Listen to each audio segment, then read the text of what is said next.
Today's presentation focuses on what's known as the Wide Receiver Handbook or Wide Receiver Manual. This handbook or manual is the blueprint and foundation for all things wide receiver that I like to incorporate when instructing and coaching wideouts. Each year, during the preseason, I meet with the players and lay out our goals, objectives, and expectations within the position group. These aspects are gone over in great detail, along with this manual, over the next several weeks to help ensure my guys understand what I am requiring of them. The wide receiver manual is broken up into 5 basic pillars that we use to teach the wide receivers basic concepts and fundamentals. I emphasize these 5 techniques because I believe they're the most basic and most critical elements to becoming a great wide receiver. These pillars don't include things such as football IQ and or knowledge. They don't include X's and O's, or what a lot of us like to call scheme. They also don't include routes, route concepts, or route combinations. Those things are oftentimes predicated on playbooks that are being run. When we talk about the wide receiver manual and the 5 pillars, we want to emphasize on these 5 critical areas: stance and start, footwork, releases, blocking, and last but not least, catching. Stance and start and footwork are things that are essential to every position in the game of football. Releases and blocking are techniques and fundamental aspects that are critical to the actual wide receiver position. And then finally, of course, we have catching, which is what wide receivers are known for. Everything in this game starts with a great stance and start, and that's no different with the wide receiver position. You can't catch the ball if you can't get open. You can't get open if you can't run routes. And you can't run routes if you can't get off the line of scrimmage. You have to be able to line up in a formation. Not just any formation, but in a dominant stance. You win with a dominant stance. Footwork is another key fundamental aspect that we like to focus on. What we try to do with the receiver manual is teach and develop our receivers to be able to maneuver in a manner in which we can do one of the 4 following things. A, get open. B, catch a pass. C, gain yak or yards after the catch. And finally, D, be able to score a touchdown. With releases, being able to attack the leverage of the defender is one of the most important things, whether it's a safety, linebacker, or cornerback. Blocking consists of learning the techniques necessary to be able to block properly in the various aspects of the game. We like to focus on what's known as the 4 F's: find, foot fire, fit, and finish. Catching is the 5th and final pillar in the wide receiver manual. To me, it is the prerequisite for being able to play the wide receiver position. If you can't catch, then you can't play wide receiver. The common notion is that wide receivers are able to catch the ball, and your job is to teach them to catch it as a coach. I actually believe that it's more important as receiver coaches that we teach players how to track the ball as opposed to actually learning how to catch it. One of the fundamental aspects that I like to use when we're in the catching phase is learning how to track the ball properly. My job as a coach is to look at your deficiencies with catching, and more importantly, tracking the ball, identify them, and try to find a way to reduce or eliminate them. Everything begins with stance and start. You can't catch the ball until you're throwing the ball. You can't be throwing the ball until you get open. You can't get open unless you can get off the line of scrimmage. And you can't get off the line of scrimmage until you learn how to line up. And not in a formation, in a correct, winning, and dominating stance. Footwork is the 2nd pillar, and it's a fundamental aspect of the game in which we try to develop the ability to make the moves and maneuver in a manner that is necessary to do one of the 4 following concepts. A, get open. B, catch a pass. C, gain yak or yards after the catch. And finally, D, score a touchdown. The releases pillar focuses on understanding how to attack leverage of the defender, whether it be a corner, safety, linebacker, or whoever, It is the most critical key to getting open. The ability to run routes is predicated on one's ability to come off the line of scrimmage or diagnose the leverage of the defender. The blocking pillar consists of techniques that are needed to get into proper position to make various blocks. Everything follows the 4F principle: find, foot fire, fit, and finish. Catching is the last of the 5 pillars in the wide receiver manual. To me, catching is a prerequisite to playing wide receiver. If you can't catch, you can't play the position. Specifically, I do not teach you how to catch. I teach how to track the ball so that you can catch it. This principle is critical in developing wide receivers. My job as a coach is to identify deficiencies in my wide receivers, those who can catch, and then find ways to eliminate or reduce them. In today's lecture, we will focus on the very first pillar in the wide receiver manual, which is stance and start. In addition to the receiver manual, there are several appendices which I use to help us develop our skills. As you can see here, here is a shot of the list of my wide receiver drills. This is what it looks like overall, and it includes over 105 actual individual drills that I use to work with the players from preseason throughout the course of the year. If we take a closer look, you'll notice that I have all the drills color-coded and sectioned by the pillar that they operate in. For stances and starts, zoom in just a little bit here, you'll notice that we have approximately 13 drills that we like to use that incorporate either a stance or a start technique that we can develop or enhance. On the right, it says the general skill level that we use for each drill. This was created to be able to work on stances and starts and specific drills that can help kids from any age range, from beginner, an elementary school student, to the high school level, the collegiate level, as well as the NFL level. As we look at the spreadsheet and specifically focus on the stances and starts, we start with actually drill 0, which we're going to go into a little more detail, which are stance and start progression series. We also have other drills in which we focus on developing and enhancing the actual stance and hold drills, stance with one leg, and a drill that I like to work where you actually get in your stance and I try to catch you as you try to get out. As far as actual starts, we work on what's known as a quick step drill, a stride step drill. We work on starts for 3, 5, and 7 step get-offs. We can repeat these drills off of one leg. We work on what I like to call pressure stepping, which helps us get in and out of our cuts.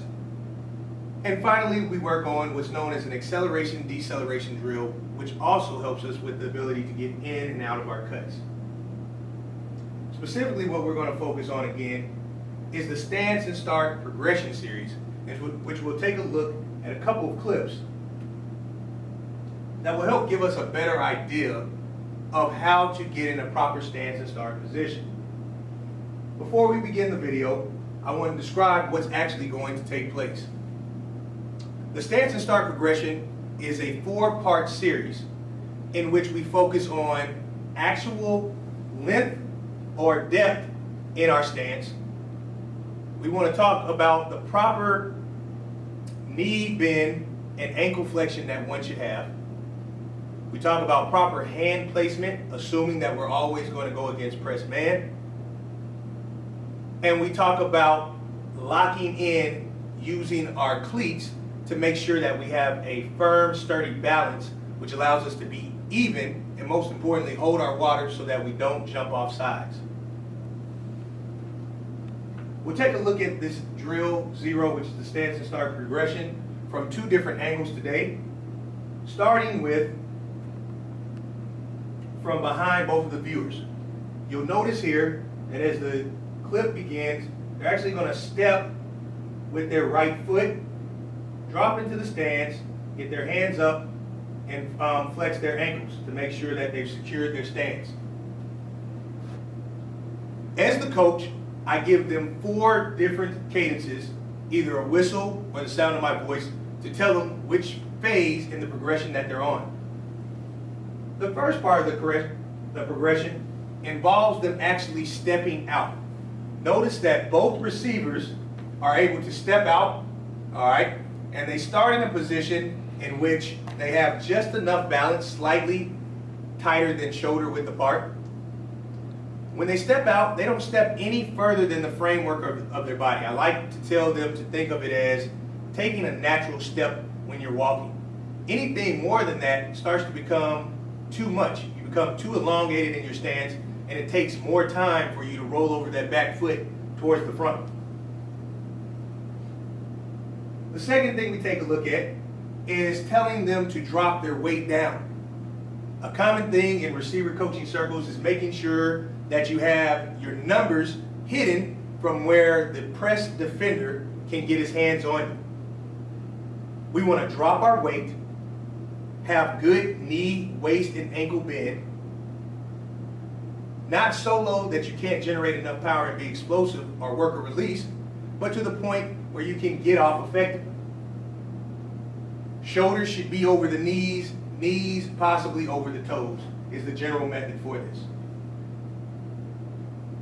The third thing that we want to do is we tell the players to go ahead and get in a fighting stance or fighting position. When I coach receivers, we always assume that we are playing press man, which means we always need to have our hands activated and ready to go. And if you get into a fist fight, you want to have your hands up as opposed to down. It takes more time to raise them back up to defeat the press corner and work your release. So we try to get them up as close to position as possible. When I first begin developing the receivers, I tell them exactly how I want their hands. As they get older, I start giving them leeway on specifically where they can put their hand placement. As you notice right here, both players' elbows are sticking outward a little too much for my liking. We want to tuck them in a little bit more. All right. When you start to run, you never run with your elbows out. So we want to close this space in between here. All right. And have them facing the defender just a little bit more. And then in the fourth step, you'll notice that both players hunker down by twisting the front 3 cleats and the front 3 cleats in the back foot so that they have some sort of stability in their stance. This allows them to quote unquote lock in to their stance so that they have balance. A couple of things that we can't really see right here, but I noticed right off the bat, both of the players' heads are down a little too much for my liking. I want to be low, but I have to have my eyes up so I can see the defender, also so I can anticipate countering versus his press technique with his hands that he's going to use against me. One more time, let's take a look at the full length clip. Notice the 4 phases as they get ready to work the release.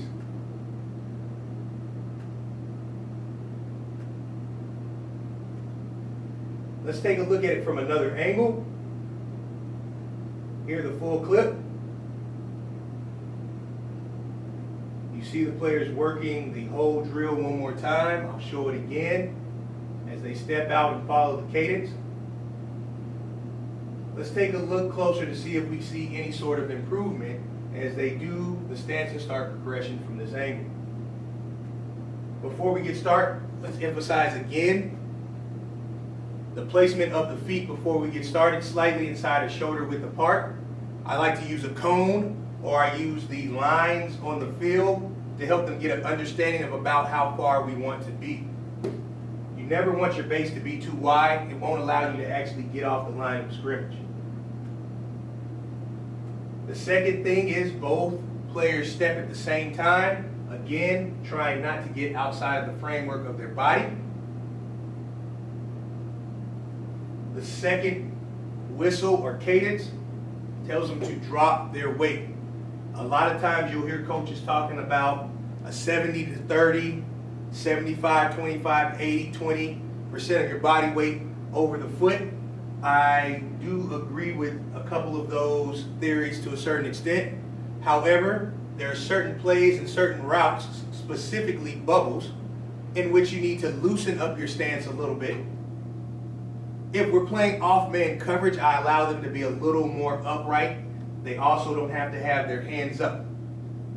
Again, we always try to emphasize and focus, assuming that we're going against press man coverage. The third cadence, they'll get their hands up. Again, you'll see the player to the right, his elbows are a little too wide. He's tightening them up just a bit, but they're still a little too wide. All right. The player on the left, he has his elbows tucked in way more. The only thing I don't like is I like for his hands to be up just a little bit more. They're a little too far down. Finally, they both lock in with both feet. I thought that was a good job right there. The last part is they're actually going to come out of their stance. Both players need to do a better job of having their eyes up so they can see what's going on. The catching pillar, or more specifically what I like to call the art of catching, focuses on several different aspects. Earlier on, I spoke about how you don't necessarily catch with your hands, but this concept of catching with your eyes. One of the first things we want to talk about today is how catching is all about eye placement and what's known as tracking the ball. The first thing we'll talk about is tracking specifically. What is it? So tracking the ball involves the ability to be able to put your eye in front of the ball, right where the nose is, and be able to follow the ball all the way into your hands. This is a critical component, and it differentiates a lot from what the common way of thinking is for a lot of receiver coaches. Most receiver coaches believe that you catch the ball with the hands, you can train and develop the hands, and you can also teach people how to catch the ball. I don't necessarily believe that that is always the case. I do believe that you can teach players who can catch the ball how to be able to track it better with their eyes. One way we want to be able to track the ball better with our eyes is, again, focusing on the tip of the ball, all right, and always being able to get it in a place where you can see it, all right? The easiest way to look at this is, when I first start off catching the ball, what do I usually do? We do some sort of standard catching drill in which the quarterback or the coach stands directly in front of the receiver and throws the ball to him in a straight line. When I'm evaluating wide receivers, the first thing I look at is how naturally they catch the ball with their hands, but more importantly, what their eyes do when they see it. One concept I like to teach my players, all right, is a 3-worded phrase in which we see the ball, squeeze the ball, and then freeze the ball. When they do these 3 things, it allows them to focus on being able to see the ball all the way into their hands and finish it all the way to the tuck when they complete the catch. When we also talk about tracking, we're talking about when the ball is actually displaced from the straight line of the receiver's eye path. For instance, you may be looking to catch a ball or a defender's draped on you, and the ball is going somewhere in what's known as your general catch radius. To be able to make the catch, you must find a way to get your eyes essentially to leave the framework of your head and square up the point of the ball to be able to make the catch. Now, this concept seems a little different than what we normally talk about. To me, it's a totally possible thing to do. What you have to do is do various drills, not only ones that work on developing your catch radius, but getting the kid to intently focus on being able to get his eyes to get in front of the ball to track it no matter what. The second concept of using eyes and eye placement has to deal with focus. A lot of times we see wide receivers drop seemingly easy passes because they're just not focused on the ball. Again, this is where it's more important to teach and train the eye as opposed to the hand. Plenty of great big-time receivers who we know without a shadow of a doubt can catch the ball drop it for these same reasons as well. What is the first thing we usually see when they drop it? they take their eye off the ball. Teaching the wide receiver to be able to see the ball through the catch, and more importantly, focus, will increase his chances of catching the ball on a more consistent basis. There's several things that we do to help develop this focus, but the most important thing is, again, going back to the three-phase method, all right, of seeing it, freezing it, and squeezing it. When you're able to do that, it allows you to really put your eyes in the proper place for making the catch. A lot of times when we're doing drills out on the field, I'll have us emphasize those three phases, and I want them to hold the catch for as long as possible before looking at themselves tuck it. That's one way that we concentrate on focusing through the catch. Another concept that we like to talk about is the visual landmarks of the actual ball. What we're getting to right now is actually using proper hand placement to be able to make a catch, all right, as well as getting an understanding of the feel of the ball and the appropriate place to be able to catch it. I think we all have tried the part where you catch the back end of the ball, and most times you don't make the catch. You miss the ball completely and it hits you in the chest, the face, or somewhere else. One way to eliminate that is by teaching the kids to understand the concept of the three parts of the ball. What we can do is we can take any part of the ball, all right, specifically on the high school level where the ball is divided by the white stripes, and we break the ball up into thirds, not necessarily even thirds. Again, one of the most commonplace things is how to make the diamond catch to be able to catch the ball. First and foremost, when we divide the ball into thirds, we want to focus on the front third, the middle third, and the back third. When the players are making catches in practice, I ask them where they're catching the ball. They either tell me the front, middle, or the end. Most times we don't talk about the end because they've dropped it. But there's plenty of times where guys catch the ball in the middle and they know to automatically correct themselves and say, hey coach, I should have caught it on the front end. Now specifically, what does it look like when we catch the ball on the front end? All right, well when I catch the ball on the front end, I do want to make what's similar to an actual diamond to be able to catch it. Notice how when I go to catch the ball, all right, I have the ability to wrap both hands around the front third and absorb the ball. Now this is an important concept that we can get into later, all right, that has to deal with the physics of everything. All right, your wrist has there's flexion in your wrist, all right, that allows you to be able to absorb the ball when you catch it. You want to use that as opposed to being strictly stiff to catch the ball. The same is true when you make the diamond. If you make the diamond too tight, there's actually no room for the third of the ball to fit in. What you have to do is open the diamond up a little bit or round it a little. That way you can actually see yourself putting your forefingers, all right, on the front third of the actual ball. The second place where you can catch the ball is the middle third.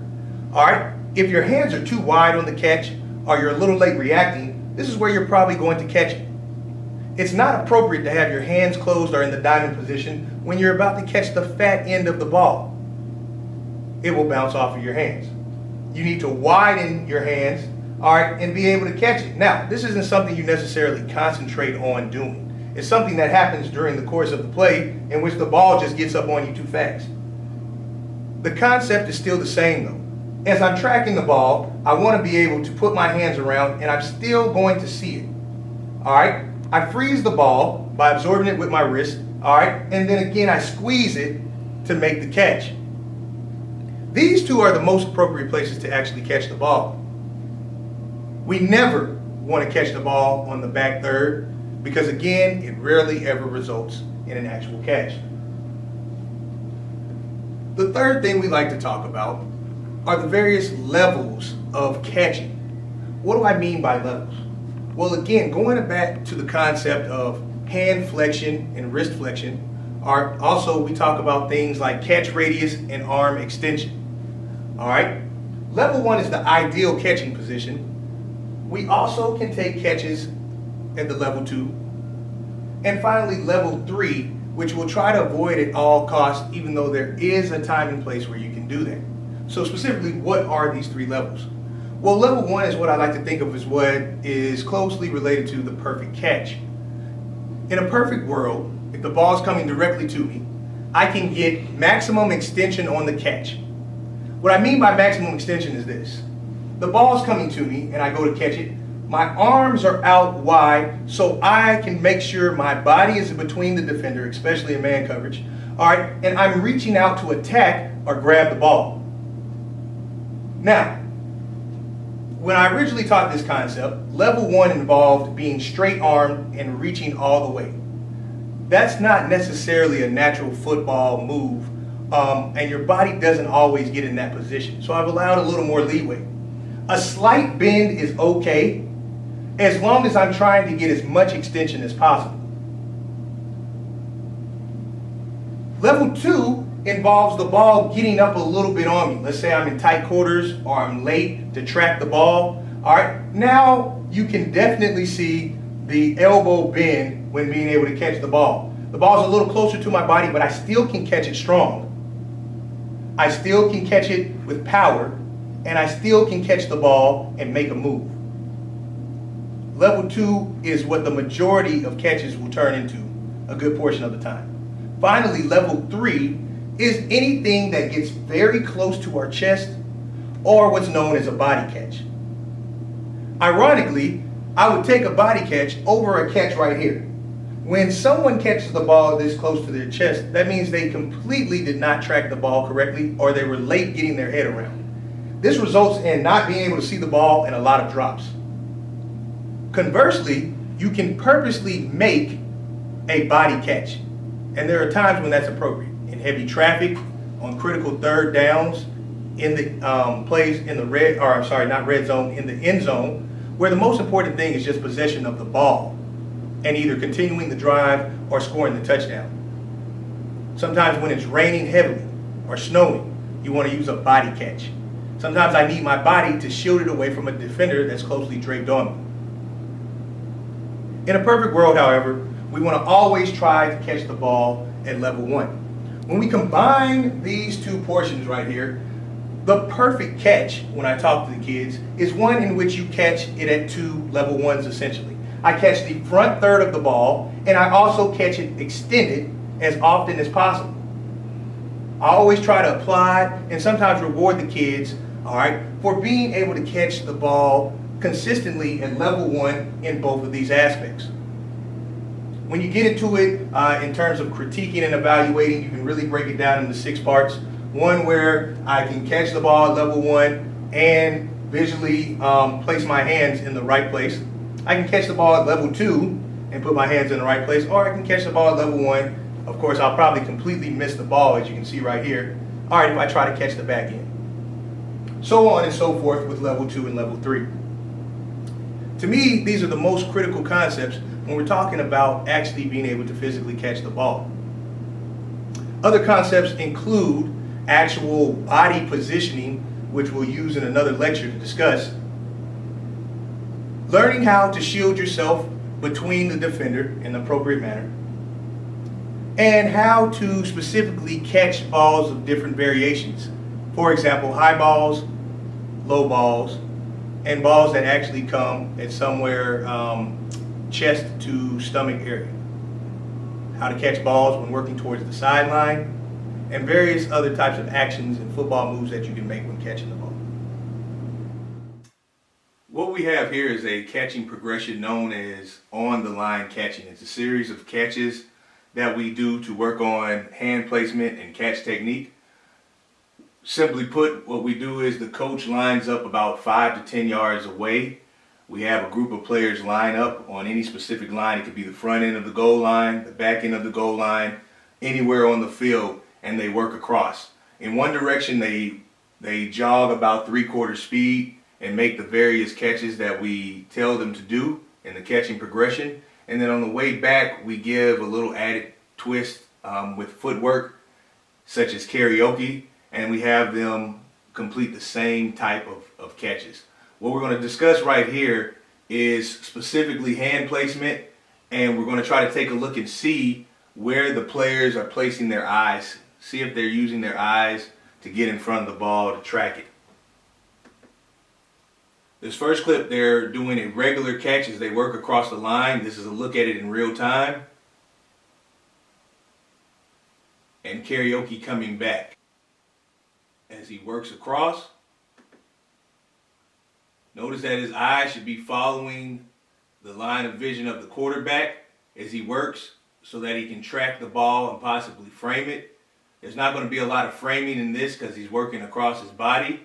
All right, his eyes should see the ball and look it in. He's concentrating, that's good. Hand placement is correct. All right, he's getting a ball at about chest level. All right, when the ball's chest level, the players can make the decision between a high ball and a low ball. We haven't gotten into much detail about that. High ball, we want to have our hands over the top. Most people refer to it as a diamond form of catching. Low ball, we want pinkies together. Right here, the player is putting his hands over the top, so he's judging it as a high ball as he lets it come in. All right. The problem is, as he goes to make the catch, he does what I like to call as a sandwich catching technique, which we try to always avoid teaching. Notice how one hand is over the top and the other one is underneath. As he works across, it's difficult to drop down low enough to make this catch. But as you can see, when we talk about the levels to make the catch, the ball ends up getting into his body. What he has to do is do a better job of seeing it earlier and getting extension, catching it out at level 1. That way he can pluck the ball out of the air before it gets into his body. On the way back, we're working Karaoke across. Same objective, catch the ball cleanly. This one is starting to drop below his chest level here, so he has to make a decision between high and low ball. All right, he doesn't make a decision and he allows the ball to get in too close to him again. We'll notice a difference in just a couple moments.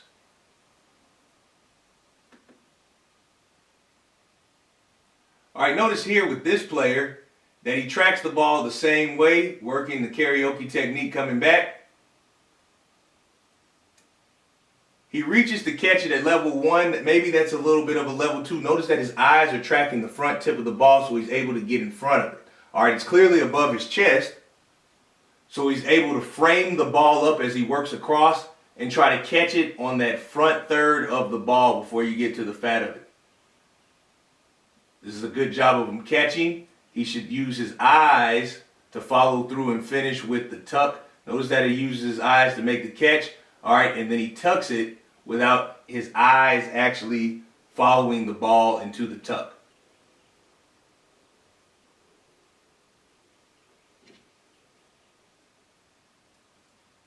All right, here we're going to take a look at another catching type. We do the same thing as we work on the line. Right here, the ball is going to get placed slightly behind him. Let's take a look at this in real time. We'll look at several clips and then we'll go back. All right, this time it's behind. It's a little low. Here's another kid reaching back to go get it.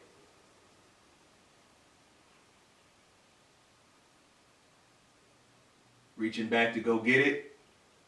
And one more time. There we go. So let's go back a little. And take a look at how the hand placement is on this type of catch. This time you're going to run at the same speed and you have to adjust your body. One of the main components of being able to track a ball that's behind you is a technique in which we try to get our whole upper body. We use our upper body to twist and reach back for the ball. Sometimes when you're running, you can just put your hands back there and pluck the ball out of the air. But a lot of times, especially when you're in traffic, you want to actually either jump and control your turn or try to get your upper body to turn and track this ball. As you can see right here, he's about to elevate. He does it a little late and the ball isn't high enough. All right, but he's doing exactly what we're talking about right here. When you jump and twist, it allows you to stop your momentum. This gives you more time to be able to make this catch without running past the ball and having to reach back with one hand.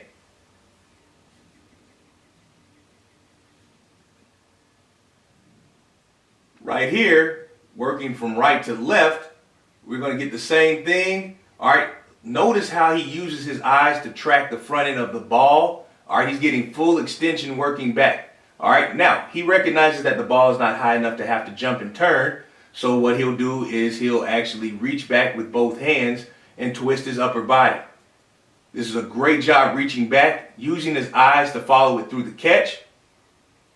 All right, and then turning after the catch and continuing going on.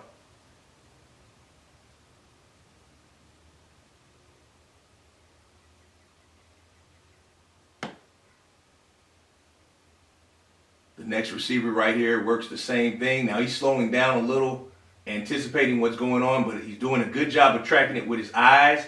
Again, it's slightly behind. He knows he doesn't need to jump, so he tracks it the same way. Very good job using his eyes to track it, putting both hands back, catching the front end. He actually tucks it and brings it to him.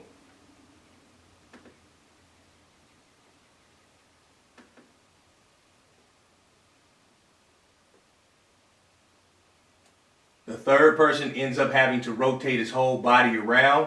The only problem we have with this is he's a tad late. All right, this is a pretty good job trying to track it, and he's reaching back. All right, he should have stronger hands, but a good job of stopping the ball and getting one hand in front of it. All right, and bringing it down.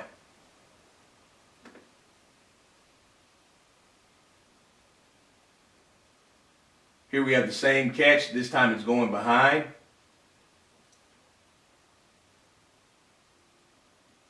That's a good job by him.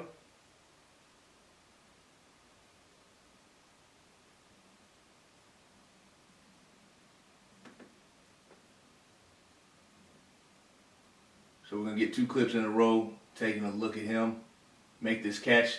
Notice, excellent job by him using his eyes to track the ball. All right, excellent hand placement as he works his karaoke across. Excellent job framing the ball up and getting completely in front of it and catching it at level 1 on the ball. All right, he allows a little too much elbow bend, but that's okay when the ball's behind you. This is still a strong catch. Way to stop the ball and tuck it quickly.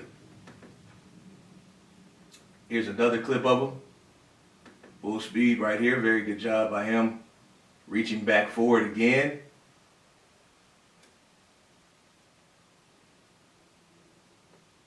Notice how he's able to frame it and track it as it goes across. And then one more time. Here's another rep. All right. This time he ends up in a little bit more of a sandwich catch mode. He allows that bottom hand to be lazy. So now it's up under the ball, it's up under the fat part, and he's catching the top fat part too. So he's on level 2, when really he should do the same thing he did on the other 2 catches. Get the hand completely in front. This is a good job using his eyes to track it in. That's what allows him to catch this ball in the middle and bring it back to him. All right, the third type of drill we do is catch a low ball. All right, again, we want to jog across, and the second time karaoke.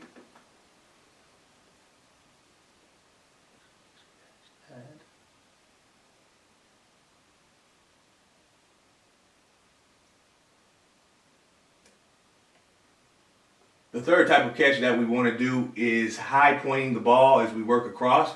So what you're going to see here is the players jog across to make the catch. All right, and they should time the jump. Right here, we never want to actually stop. We just want to run and react and go up and get the ball. Ideally, we're looking for a couple things. We're looking for the player to run at a moderate to full speed.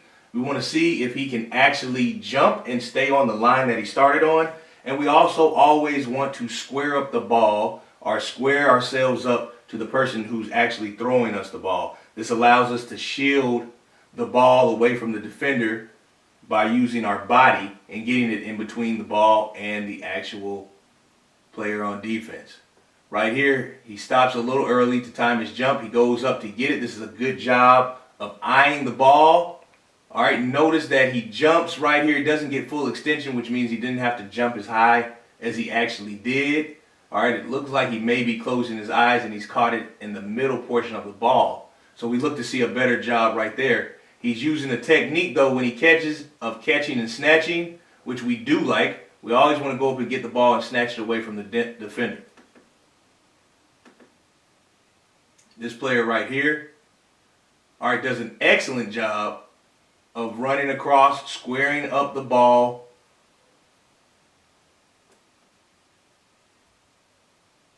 trying to high point it. His eyes are in great position. Notice that he is catching this ball extended over the top of his head. Again, something that we didn't go into great detail earlier about the dimensions of catching.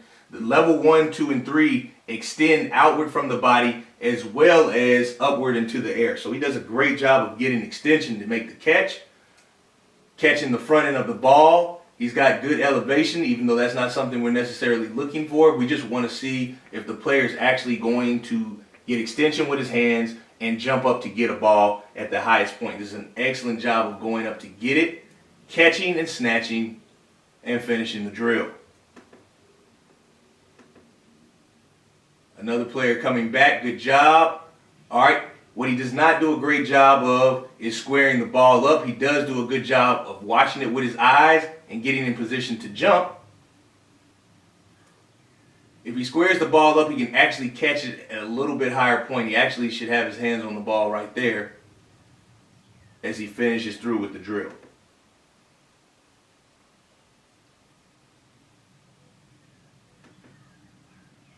We also worked the karaoke drill to catch low balls.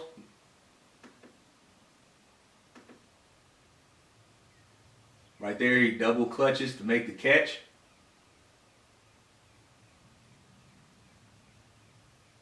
Much better job right there catching it as it's low and behind.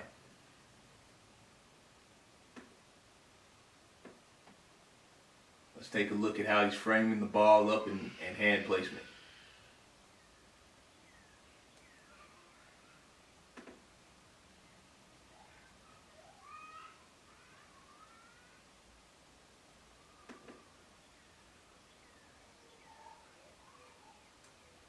Notice right here, all right, he's a little late on trying to track it. He can't get over in front of the ball enough. His eyes are doing a great job of looking it in, but he should be right in front of the ball and able to get his pinkies together to make this catch.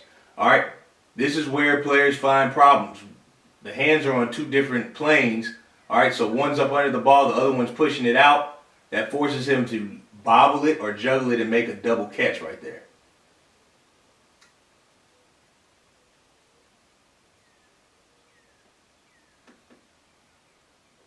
Here, he's going to get the ball late and low, but he does a good job of getting his eyes right to the front tip of that ball. Now he's got pinkies together. He's able to make an excellent catch right there. This is a very good catch for a low ball that's behind. This is precisely why we work this drill. That's a very good job by him. And then finally, we'll take a look at it as we work across to catch the low ball. All right, that was not a good enough throw by the quarterback. That's a little bit better.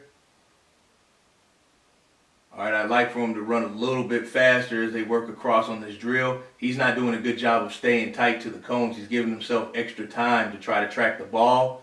All right, his eyes are a little late, but he is doing a decent job of concentrating and getting his eyes down there. All right, what we look for on low balls is the bend at the knees and the waist. Hands are in proper position for a low ball as he works across. That's why he's able to catch it clean.